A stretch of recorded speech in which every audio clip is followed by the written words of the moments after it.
So hi everybody, my name is Megan. I'm a librarian here at the C.C. Mellor Memorial Library in Edgewood. And I am super excited today to introduce Hannah Mosca, who is here with us from Grow Pittsburgh. And before she gets started, I'm going to give our little library spiel. I'm sure many of you are, library users. This is the first time that we're really doing virtual programming for adults in this way. And I'm super excited about the turnout for this. We had 30 people registered and 86 on the waiting list. 86? As of this morning, yeah, which is unprecedented. So thank you, Hannah, for being such a fabulous draw. This is being recorded and we will post it to some variety of library social media. Not sure what that's going to be yet, since this is the first time we're doing it. But I will make sure that all of you have access to the recording. And this will also be posted online for anybody who is on the waiting list or who wasn't able to make it. So if you've got friends who want to see it, if you think Hannah's got some really good information, you want to share it out there, we will make that available for you. And then, quick plug for the library. We are open right now. So if you would like to come by and use a computer or get some books, we are, open 12 to 6 every day but Sunday. We're also still doing curbside pickup. So if you want to, do contactless pickup in the front lobby, that's also an option. And we are also currently accepting donations online. Our funding has taken a big hit with the pandemic, along with everything else. So you can go to ccmellorlibrary.org/donate, and that will let us keep bringing awesome people like Hannah to come do programs for us. So without further ado, Hannah, you can take it from here. Excellent. Thanks so much, Megan. Thanks for having me. I really appreciate it. Talking about one of my most favorite things, gardening, and especially in the fall time when I think, as some of the summer crops are starting to slow down, we can really start putting some energy into planting things that we can harvest. This is really focused on harvesting sort of before like Halloween. So a winter garden is almost a whole other presentation. The dates that I'll be focusing on here is really fall specific, but we'll get into that. So I'm Hannah Mosca. I'm the Frick Greenhouse and Shiloh Farm Manager for Grow Pittsburgh. I manage these two sites, and also the newest sites that I manage are Garden Dreams, which is a nursery that existed for 20 years in Wilkinsburg, and we will be building some greenhouses there, starting construction this fall. So we're really excited about that. So my title hasn't changed, but I'm spending a lot of time in North Point Breeze, at Shiloh and the Frick, and then in Wilkinsburg at Garden Dreams. So I'm going to go over a couple of things to sort of just outline the program for tonight, and then please feel free to put questions in the chat and that kind of thing. I think that that will be, I'd like this program to really be tailored towards things that people are wanting to learn and know more about. So hopefully we'll address a lot of that through this presentation, but anything that I'm not covering or need a little bit more explanation, please put that in the chat. I have that up on my screen and should be able to monitor that as we go along. So the things we're going to talk about tonight that are particularly important for a fall garden, or thinking about our hardiness zone and frost dates, are days to maturity for any of the plants that we are seeds that we're planting or transplants we're putting into the garden, and sort of the best crops that we can plant right now, best varieties for fall and sort of overwintering, which I said we weren't going to talk about, but of course I can't help myself. And then whether we should be direct seeding or transplanting some of these things based on the dates and the times. So that's sort of the outline for the night, and we'll just keep cruising. So the considerations that we're going to think about tonight are for a fall garden in Pittsburgh. Our USDA hardiness zone is 6B, which is probably outdated at this point because I think the last update was like in 2012 and was data from like 1976 to 2005 on our average lowest winter temperatures. So this is how our hardiness zone is decided, but either way, it's at least a good point so that when we're looking on resources online, we can look at our hardiness zone and resources for that specific thing. Our other important dates are our average first frost is October 15th, and the fall equinox this year is September 22nd. So those are really the two dates that are most important when thinking about our fall garden, and we'll talk about why. Okay, so our days to maturity. When we're thinking about planting things, we need to know how many days until we will be able to harvest it. That's the most important thing, to be able to know that what we plant right now, we will be able to harvest before either the frost would kill it on potentially October 15th, sometime around then. And then the other thing is September 22nd is when the days really start to shift. So our days to maturity for something like, we'll go over this in all the different crops, but so I have Hakurei turnips here, the 38 days, we want to be counting back from those days, from October 15 or September 22nd, depending on sort of where we're at. Those days to maturity means that we'll plant that seed 38 days later-ish, usually, not exactly precise, but it's a good marker for us. 38 days later, we should be able to harvest those turnips. So that time period is what we will do to plan everything for the next plantings. The reason we add days after the summer solstice is that's when the sun is really starting to change. So our summer solstice is June 20th. So after that, we're going to add some days to account for shorter day lengths and just the changing daylight throughout the summer. So that'll both mean that we have cooler air temperatures and shorter days. Those will both affect the days to maturity. The days to maturity listed on like a seed packet is usually like optimum growing. This is plant it, get it this many days later. Or maybe not get that thing, but like if it's tomatoes, it'll be maybe the first tomatoes and the first beans, first okra versus a turnip, which you'll pull out of the ground and that harvest will be done. So these are the days that we're going to be using between, so 71 days from now until October 15th.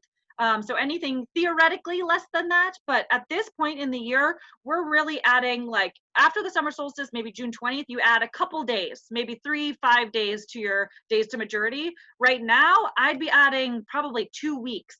So 38 days then changes dramatically. Something like a radish, which could be 21 days, if you're adding 14 days, that's changing your days to maturity a lot.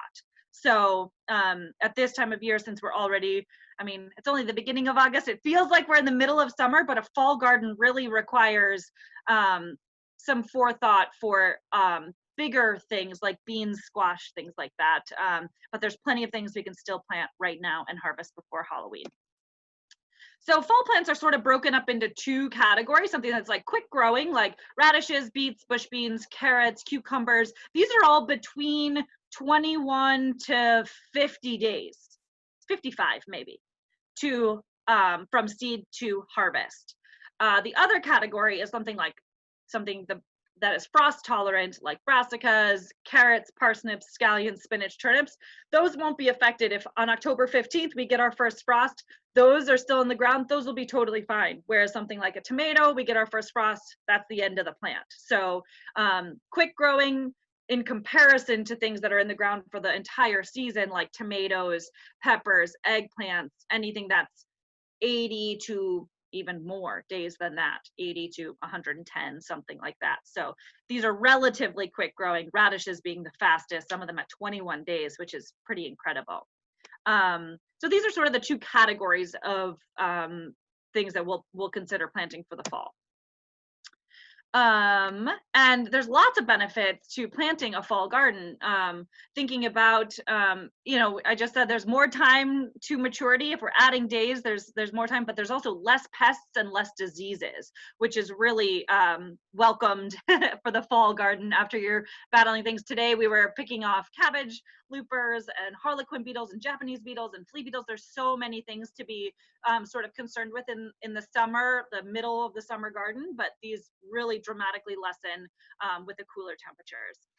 Obviously extending the season by harvesting for longer into the fall. And then another really wonderful thing about a fall harvest is just having a continuous harvest. A lot of the things we'll talk about tonight, you can plant multiple times this fall before we run out of time. And so you can have a continuous harvest. That's how we plan at the farm.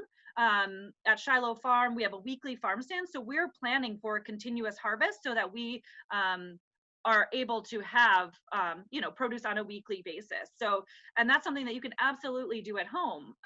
And so that's a really wonderful thing about planting now. That's sort of succession planting. And I have here, like, you know, if you're pulling something out of the garden, say you've harvested your beets or turnips or radishes, if you pull something, you can be planting something right away again. There's still plenty of time to do that. So I really love too, the fall garden, you know, gives opportunities to try out different varieties, maybe something that really thrives in the heat. You can try something that is a lot more cold tolerant. Maybe you try different varieties throughout the growing season, something, you know, that's cold tolerant in the spring, heat tolerant in the summer, and then cold tolerant again in the fall. So trying lots of different varieties even within one crop. And then also just experimenting, you know, pushing the sort of, I'm going to give you a lot of dates today, but those are all dates that we are using to say that we can harvest by Halloween.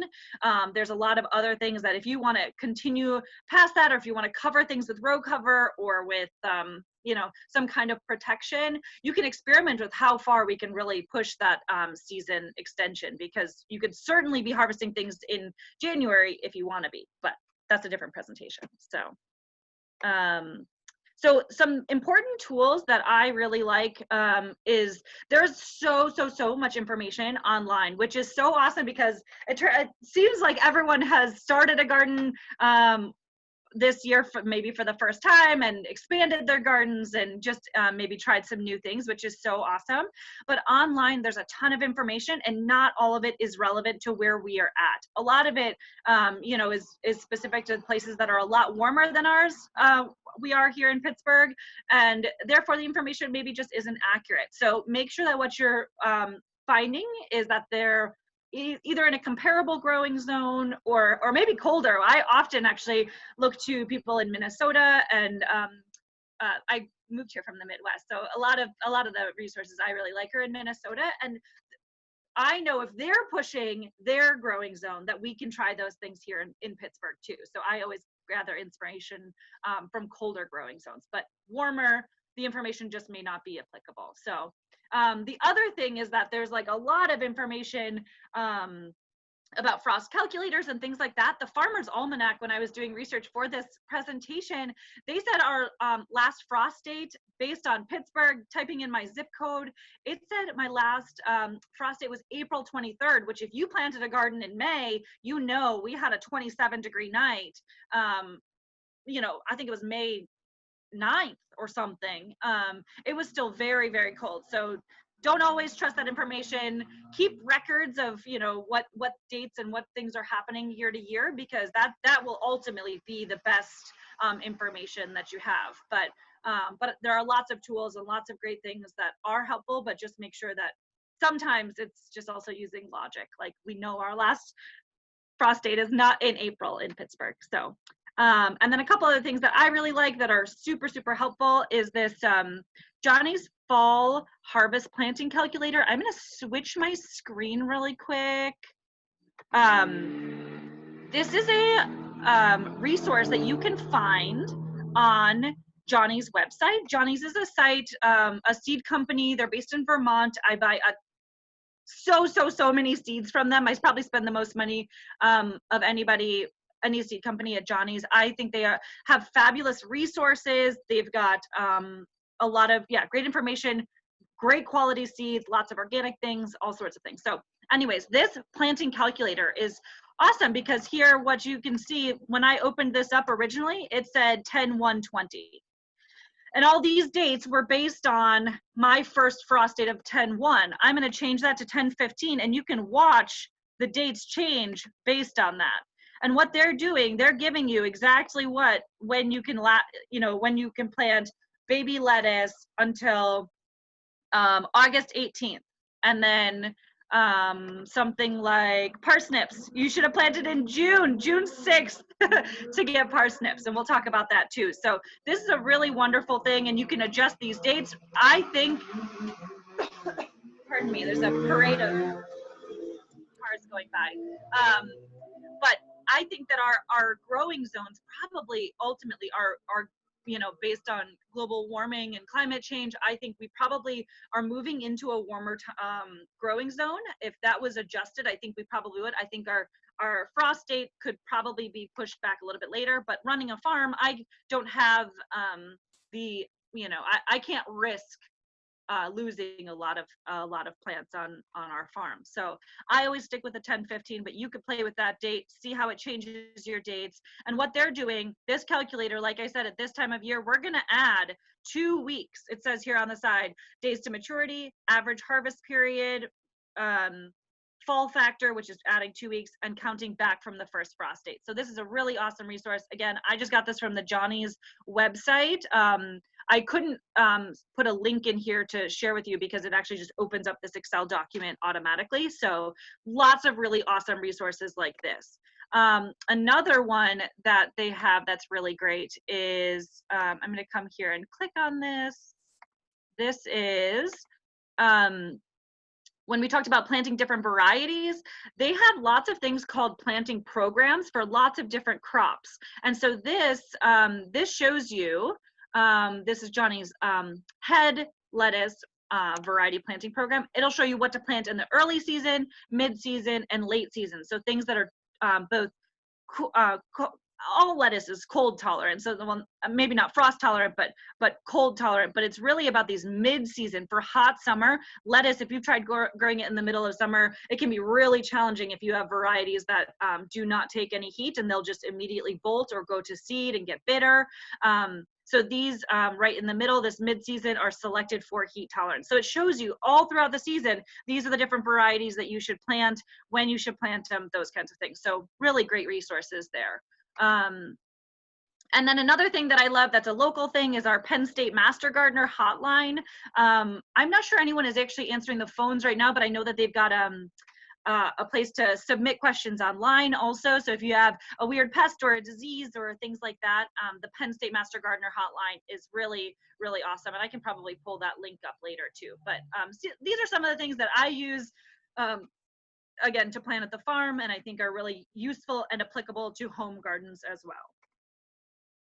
So now we're going to get to talking about different varieties and different crops that we can be planting right now. I'm starting with greens because these are things that we have still a lot of time to plant. If you don't have any of these seeds at home, you can order them, or receive them and plant them still with time to spare. So I need to move some things around on my screen quick to be able to read my PowerPoint. So for salad greens, arugula, we're going to be direct seeding. Oh, okay. So DS means direct seeding. That means we're going to plant the seed in the ground rather than a seedling or a baby plant.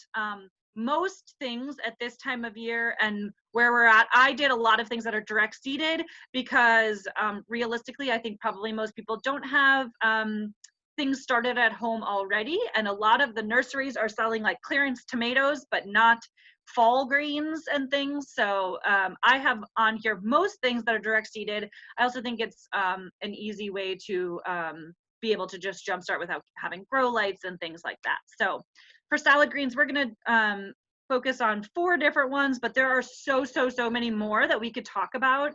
And especially under Asian greens, that could be its own entire category. And there's a lot of flexibility within these, which is why I really like them. Things like we can harvest them at baby or at full size. Arugula, for example, we can direct seed, we can plant seeds in the ground until September 15th. And we plant it every 2 to 3 weeks for a continuous supply, and you could absolutely do that at home also. We harvest it at baby stage at the farm to put into our salad mixes. So that's really the date that we're using, and we will continue planting that. But again, these dates or these numbers, days to maturity, are from the seed packet. So these are not with adjusted after the solstice.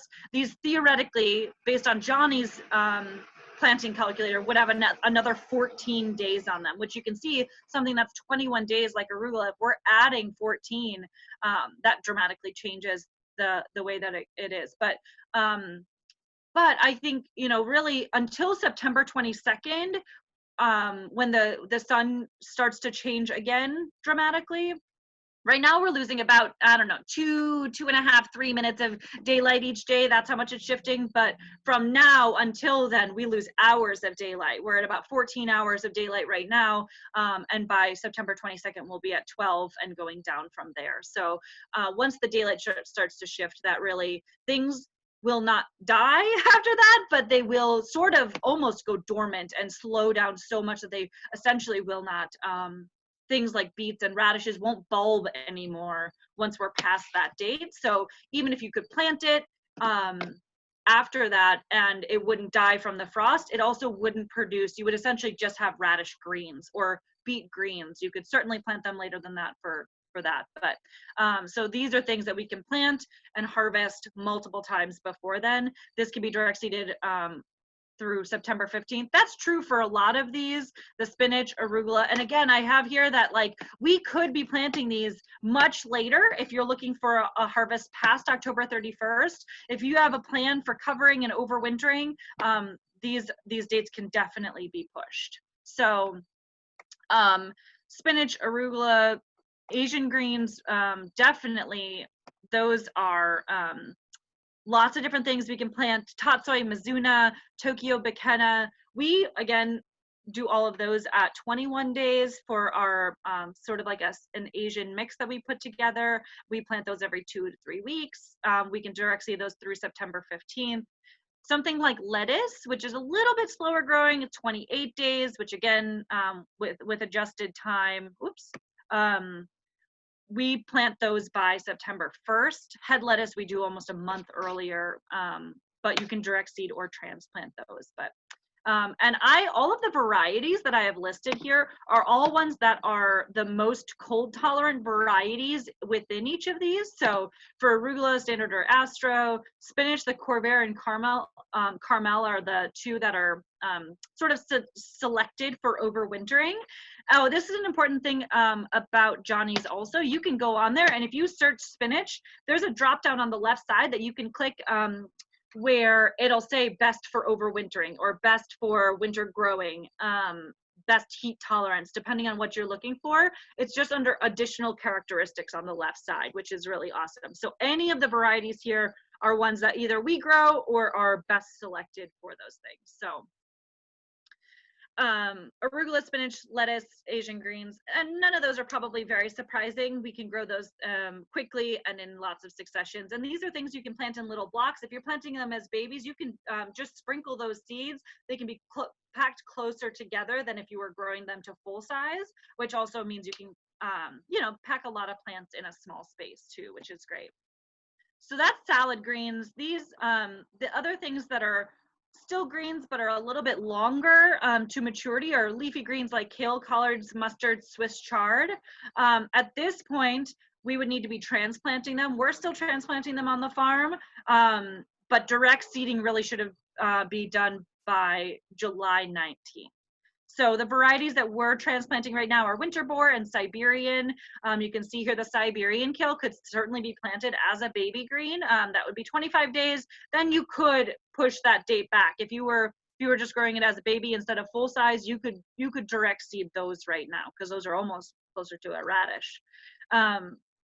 These collards are two of my favorites for winter hardiness. You can see the top bunch is one of the earlier varieties, 50 days versus almost 70 days. That's a huge difference in maturity. So those are two ones you could even grow side by side. And collards, if you can get them in the ground now, they can grow all winter long. You certainly would not have to pull them out. And that's one of my most favorite things. Kale and collard flowers in the springtime, they're biennials, so they'll grow and then produce flowers the next year. And those flowers are essentially like broccoli rabe or brassica, anything in that family. And those are super delicious, the little flower stalks. So leave those in the ground. If you're planting those now, definitely leave them in the ground for a treat in the spring. Mustards you can grow as baby or full size. For baby you can plant through September 15th. Again, if you're planting these and you want to grow them later, cover them, plant them later, that'll be totally fine. All of these things I wanted to start with because when we plant these, we are eating the leaves rather than something that we are hoping to produce a bulb or a fruit. which we'll move into. So the nice thing about these is even if they don't get to as big as they would in the summertime, you'll still be able to harvest by planting now. You'll still be able to get a harvest, even if it isn't as large as it would be in the summertime. And Swiss chard we plant as both baby and full on the farm, and we can do direct seeding of baby through the end, or August 23rd. So still weeks to do that. They'll tolerate a light frost, but not nearly as much as the kale and collards, which essentially go dormant for the winter, but then will start growing again in the spring.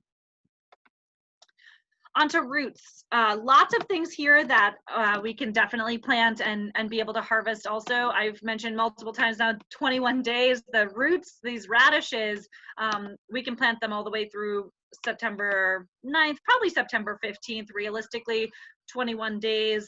Those are just little classic red radishes. I really like that Rover variety. I grow that at the farm. And Crunchy King is another one that is really great. Those are fast. You can plant those multiple times and have a constant supply of radishes this fall if you love your radishes. Turnips, this Hakurai is a salad turnip, so not the classic like purple top turnip, but the salad turnip. They're also called Tokyo turnips. Trying to think if there's other names for them, but they're super, super delicious. And we say direct seed them by August 23rd. We actually transplant them on the farm in little clumps of multiple plants per cell, and transplant those out and pull them as they mature to different, as they are mature at different stages, and that works really well for us. Those are about 38 days, and I love planting those. I, at home, plant those much later than August 23rd because I'm going to cover them up. I'm going to harvest them in January. These taste like candy. It's amazing. They're super, super sweet, and I love planting them late and having them undercover to be able to harvest in January, February, those kinds of things. But you got to get them in the ground early enough that they still do produce a bulb. If you plant them too late, they'll produce greens. You can have turnip greens all winter, but they would never produce a bulb if you don't plant it with enough time before the September 22nd deadline, the fall equinox. Kohlrabi is another one that's super winter tolerant and could totally withstand the cold if you want to plant those later. But for October 31st, we're going to direct seed these by August 17th. These are two varieties that are really great for cold tolerance, and the colibri I've grown for years, and I really like that one, 45 days. So baby beets, really beets, full-size beets, we should plant by the middle of July. So I'm saying baby beets, direct seed them now. I really like them because even if they're small, they may not be able to get the big beets that you are used to in the summertime, but they'll still be super wonderful for the fall. Boro and Red Ace are two varieties I really like, and Touch Tone for gold, 50 days. And it totully changes when you need something to produce a bulb, but any of these, you can eat the greens. Even if they don't produce as big of a bulb as you were hoping for, you can still eat the greens on all of these. So I like including these for a fall garden, but realistically, I wish this class could have been, we started talking about this in July. Really, at the end of June, we should start thinking about our fall garden. That's when it's ideal to start planting things inside or by transplants, those kinds of things for a fall garden. And you'll see why later with some of the dates. Continuing on, baby carrots. Again, I couldn't not include carrots in a fall gardening workshop, even though we really should have already planted those by mid-July. Also, I'm telling you to direct seed them as soon as possible. Choose winter varieties. The Mokum, for 36 days, you could have baby carrots. So I think for that, I would plant those Mokum, plant them now. At 36 days, you could start harvesting baby carrots, but also you could leave them in the ground and they could continue. They'll get so wonderfully sweet in the ground over the winter, especially with a little bit of cover. Those are really great. So the Mocha, Napoli, and Adelaide, those were all varieties specifically from Johnny's as overwintering varieties. So I put those in because, fall, you got to have carrots in a fall garden. So next year we'll do this class in July. for onions, this is a really good example of how much the days change once we are past the summer solstice. So direct seeding really, again, should be by the end of July, but we can do early August. We'll choose winter varieties. Desert Sunrise and Bridger Yellow Bridger are two varieties that Johnny specifically talks about for overwintering. We grew these last year. They did awesome. We planted them in August and we harvested them in May. You can see in the spring, if we planted these, it would be 90 days to maturity. But if we plant them in the fall, it's 270 days to maturity. And that's because they're taking the entire, essentially, not the winter off, but they're essentially going dormant. So our days dramatically change when we plant something in the fall for the next spring harvest. So plant in August, harvest in May. Guardsman scallion is something that we grow. We plant successions all summer long. Again, I would direct seed those as soon as possible, but those are also a winter tolerant variety. So I really like those for small, essentially green onions, scallions. And then something else we're continuing to direct seed are cilantro and dill. Those are things that we plant every 2 weeks. If you've tried growing cilantro in the summertime, you know that it's going to bolt. It's going to go to flower. It's not super heat tolerant. So we just plant it on a 2-week basis to have a constant supply of it. And we let it go to flower. Having cilantro and dill for the pollinators is really wonderful. We can collect the seeds and let them self-seed in places, you know, that if you've ever let them go to flower, they produce tons of seeds and will drop and have all sorts of things coming back up for next succession, or in places that you can let them self-seed. That's what we do with our fennel as well. And then these are the things that, again, if we were in the middle of July, these are the things that we could plant.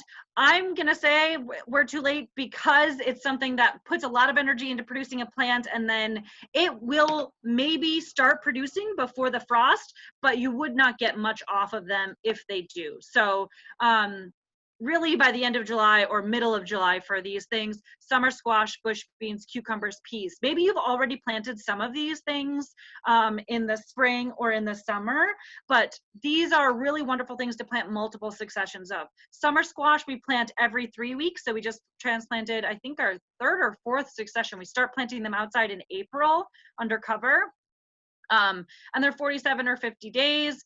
Theoretically, we have enough days between now and October, but I think they would just start to, produce right as they would be. These are not frost tolerant. The peas are a little bit, but they will really slow down once we get past that equinox. Bush beans, again, are a really wonderful thing to plant at the end of July. Provider and Goldilocks, we plant together. Provider's a green bean and Goldilocks is a yellow wax bean. Cucumbers, I chose a couple that are really short season. The gherkins and the salt and pepper were both less than 50 days, which is not true for a lot of slicers. Those would be more than that, but these are two wonderful ones to be able to plant at the end of July. And again, if you are really feeling like you've got protection and you're feeling experimental, plant them, see what happens. We may not get a frost till November 1st. We have no idea, and then that extends our season a lot, but from our perspective, using October 15th is how we can ensure, and of course that's not guaranteed, but that's where we can say October 15th we may get a light frost. 32 to 29 degrees is considered a light frost, won't kill these things. And then severe freeze, 20 degrees and colder, some of the things like kale and collards, they will survive that, but most of these things would not even survive a light frost. Summer squash, bush beans, cucumbers, peas. And then the next thing that I want to talk about was things that are really awesome for a fall garden, but just take a lot more time and really need to be planned for in June. Something like parsnips, they're 110 days. They're great for overwintering, and they get sweeter after a frost. And so they're a really wonderful thing as a fall garden, but you have to direct seed them by early June. So that's something that for next year, thinking about your fall garden in June. And really, if you're planning for successions, it's not even essentially a fall garden. It's just a continuous garden. There's no difference between fall, summer, and fall. Whereas if you're pulling something out and putting in a whole separate thing, these things can be continuously planted. But parsnips are really wonderful, but need to be direct seeded by early June. Cabbage, cauliflower, broccoli, we transplant those by July 20th to the end of July. Sprouting broccoli, you could transplant later, maybe now. I don't know where you could get a sprouting broccoli transplant though, but those are faster when they produce smaller side shoots rather than a full head. Those you could definitely push the season with those. And these are all very frost tolerant. The cabbage, cauliflower, broccoli, we just passed the time to transplant those outside. Direct seeding, we would have needed to do even earlier than that. Hopefully next year at Garden Dreams, we'll have a lot of these kinds of things for sale through the end of July and be able to have fall seedlings available to gardeners. I think that's a huge thing that's missing. Something like Home Depot and Lowe's, they're not thinking about fall gardens. They get through tomatoes and then they're just done. So cabbage, cauliflower, broccoli, all the lettuce greens, all those things that we talked about, you can certainly transplant them, but direct seeding, things benefit from direct seeding. Anything would always benefit from direct seeding to really get established where you plant it. But often we don't have enough time for that kind of thing. Like with tomatoes and peppers, you have to transplant them just because of the length of our season. And we transplant things to get a jump on the growing season at Grow Pittsburgh. And also, for a lot of things, especially in the brassica family, the cabbage, kale, collards, all of those flea beetles right now are horrible. So if you're starting something from seed and it's just starting to emerge, those flea beetles might get to it and decimate it before it ever produces anything. Whereas a transplant, a really healthy transplant going into the ground would be able to survive that flea beetle damage much easier. So there's definitely benefits to transplanting versus seed starting, but direct seeding, but the transplanting is really nice for this time of year. Brussels sprouts, we want to transplant in mid-June. Those are obviously a classic fall crop. When I grew up in Wisconsin, we would just harvest the whole stalk for Thanksgiving dinner. So potatoes, I love planting April through June. I at home plant them on the later side. I know people do plant them in April, but I like planting them later and having a later harvest and then storing them for longer. So that's always sort of what my plan is, but I know for farmers markets and things like that, getting early potatoes is also like a really big treat. So again, these are all things that we're focusing on for definitely being able to harvest before the end of the season. Overwintering, you could plant a lot of these things much later. But I really want to make sure that we have enough time for questions and things like that. And yeah, I don't think I've seen anything in the chat, but yeah, I have not seen anything in the chat either. So if anybody has any questions for Hannah, oh, someone's asking about garlic. Oh, Hannah, what are your thoughts on garlic? I needed a whole slide for garlic. I can't believe I forgot this in here. That's so funny. It was in one of these categories. I had it in roots and then I moved it because I was going to create a whole slide for it. And then I just took it out.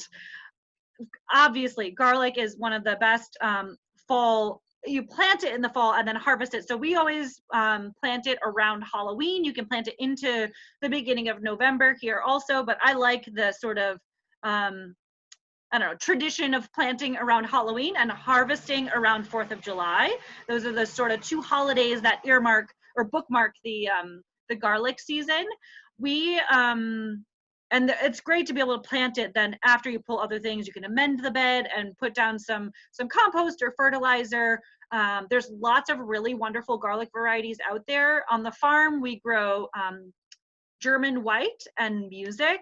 At my house, I planted 5 different varieties last year, and so we're seeing sort of how those are comparing to each other, how they grew, and also taste and those kinds of things, how well they store. So those are Yes, thank you for bringing up garlic. That is so ridiculous that it's not part of this presentation. So, It looks like okay, we got a whole bunch more questions coming great, in. Looks awesome. like there's another garlic one. What plants can go in the same bed as garlic? Mm. That's a good question. We do not interplant anything with garlic because we planted about 6 or 8 inches apart. So they're pretty closely planted, and then we're planting them later than we plant a lot of other things. So, and we do a lot of straw mulch around all of the garlic bed also. So we don't interplant anything, but if you were just plugging garlic in rather than planting like a whole patch of it, certainly other things you could plant it with kale and collards and things like that if you were doing a whole winter garden. But yeah, on the farm we don't end up interplanting anything. All right, I'm going to keep reading these questions out Please, so that that's we've got great. them on audio for the recording. So do you have an inexpensive row cover you'd recommend for overwintering, like something people may have around, or is that something that has to be specialized? It definitely does not have to be specialized. But what we are using is something called Agribon. We buy it from a farm supply store. It's essentially letting sunlight and water through, but holding in the temperature. So the things that we use, they depending on the thickness of the cover. The one that we use is typically about 6 degrees difference, so keeping it warmer by 6 degrees. For frost protection, people use things like sheets and buckets and glass domes and all those kinds of things. And certainly, depending on what you're wanting to extend the season on, those things can all work. We buy, gigantic rolls of the row cover. And if you are wanting to do an early spring or late fall / overwintering, and in some ways those become really blurry, right? The late winter, early spring, that could all be the same thing. If you are really serious about that, maybe I know the Garden Resource Center through Grow Pittsburgh. Grow Pittsburgh, I should have introduced as an organization in the beginning, probably. We support and encourage gardening throughout the whole city in many different ways. I am in the production team, so I run the farm and greenhouse, but there's also school gardens, there's community gardens, and there's this garden resource center, which I'm not sure if any of you are members, but it is my most favorite thing that we do as an organization. It's a tool lending library for gardeners so that you can borrow, say, a tiller all the way down to a hammer, but you can also get pest and disease control. For $40 a year, you can get 5 buckets of compost, 5 buckets of topsoil, and 5 buckets of mulch every month. So it's a pretty incredible resource. And there, I know they were selling row cover in smaller amounts because to buy a roll that's 350 feet long is cost prohibitive to most people. But if you can go there and just buy a 20-foot section, something like that, that makes it a lot more accessible. Maybe reach out to other gardening groups in your neighborhood, see if there are other people that are interested, and sort of go into a bulk purchase, because it is totally worth it and works so well. But yeah, but you don't have to use that, but it's certainly useful if you're planning a serious fall, winter, early spring garden. All right, so we've got a question about fertilizing containers for fall gardens. Do you have any recommendations for fertilizer? Yeah, so for fertilizing, anytime you're flipping the bed from one thing, if you're pulling up one thing and planting another right away, compost is classic. Adding some compost before you plant your next seeds or transplant seedlings, that's always great. Any kind of all-purpose fertilizer is also great. We use a lot of fish fertilizer on our farm. It's a really great sort of balanced all-purpose fertilizer. We use it as a foliar spray on our tomatoes also. So fish fertilizer, organic gem is really great. That's a brand of fish fertilizer. And I think it has like kelp and seaweed and kelp in it also. So organic gem, fish fertilizer, we use that to water anything in that we're planting. Also, if we're planting seeds or we're planting seedlings, the fish fertilizer is really great. We just mix it into the watering can and water the things in that we planted. But if nothing else, a little, you know, a little handful of compost when you're planting is really great. Compost is great for containers. Also, it can get a little heavy if you're using something like a potting mix in a container. I kind of like the liquid fertilizers because it doesn't add heavy weight to the container. We've got a question about pest control for winter gardens. You had mentioned some beetle issues earlier. Is there anything people can do to prevent that? Yeah, I mean, those kinds of pest issues essentially disappear in the wintertime. Even in late fall, they you know they either go to the soil to hibernate for the winter, or wherever else they go. I don't know. But flea beetles and harlequin beetles and cabbage loopers and cabbage moths, cabbage whites, all of those essentially disappear in the wintertime. You won't have any of those kinds of pest issues. You may have groundhogs or deer eating collards or kale that you've left in the garden, but that's another reason that row cover is helpful. It both protects against harsh temperatures, but also against pests. So I guess I am saying to buy row cover. Are there any plant varieties that do well for fall in pots, or is that pretty much a lost cause after summer? That's a good question. Containers are hard through the winter because they don't have the protection of the you know, the earth to sort of insulate. So containers are definitely hard. That being said, I had a kale plant survive in a pot over the winter, and that's what I was eating the flowers off of. It was in a big pot. The bigger the pot, the better, for sure. Small pots, those roots will just freeze throughout the winter. Obviously, this year we had a really mild winter. Maybe you could have had things survive in winters that we wouldn't have otherwise survived. But things like kale and collards that are super hardy already, they would do all right in pots. The bigger the pot, the better. Keep them close to your house. That's probably also another thing, using the insulation of anything. We had ours near like a rock wall near the house. Some things we just bring in and let go dormant, like things like figs I grow in pots all year round. And I just move them in and out and have them go dormant in the basement. So there are certainly things, but and if you're not looking to overwinter them, you could absolutely plant them as a fall. You could plant any of the things we talked about. You could plant those in containers. Kale, collards, arugula, lettuce, roots, all those could be planted in containers if you want to be harvesting before the heavy frosts after Halloween. Are there any bush or pole beans that you recommend for the winter? No. They'll die from, they are not